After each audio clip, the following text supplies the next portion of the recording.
এই সময়ে দক্ষিণী ছবির সবচেয়ে আলোচিত তারকা আল্লু অর্জুনের বিরুদ্ধে নির্বাচনী বিধি লঙ্ঘনের অভিযোগ উঠেছে। এ নিয়ে গতকাল শনিবার তার বিরুদ্ধে মামলা দায়ের করা হয়েছে। তিনি অন্ধ্রপ্রদেশের নান্দিয়ালে তার বন্ধু এবং ওয়াইএসআরসিপি বিধায়ক শিল্পা রবিচন্দ্র রেড্ডির বাড়িতে গিয়েছিলেন।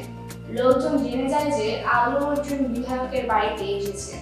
তাকে দেখতে সেখানে ভিড় জমে যায়। ভক্তরা তাকে এক নজর দেখার জন্য মরিয়া হয়ে উঠেছিলেন। অভিনেতার আগমনের পরে বিধায়কের বাড়ির বাইরে প্রচুর মানুষ জড়ো হয়। পরে আল্লু বেলকনি থেকে হাত তুলে ভক্তদের সঙ্গে দেখা করেন আল্লু অর্জুন। এ সময় তারা জোরে জোরে পুষ্পা পুষ্পা স্লোগান দিচ্ছিলেন। অভিনেতা এবং ওয়াইএসআরসিপি বিধায়ক রবিচন্দ্র কিশোর রেড্ডির বিরুদ্ধে অভিযোগ, বিধায়ক রেড্ডি শনিবার সমাবেশের জন্য পূর্বানুমতি ছাড়াই আল্লু অর্জুনকে আমন্ত্রণ জানিয়েছেন। ফলে তাদের বিরুদ্ধে নির্বাচনী বিধি অমান্য করার জন্য মামলা দায়ের করা হয়েছে। মামলাটি ডেপুটি তহসিলদার পি রামচন্দ্র রাও নথিভুক্ত করেছেন। তিনি অন্ধ্রপ্রদেশের নান্দিয়াল নির্বাচনী এলাকায় নির্বাচনের তত্ত্বাবধানে নিযুক্ত।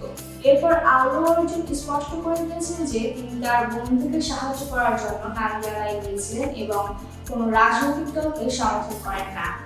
জারা খান, ITV বাংলা নিউজ ডেস্ক।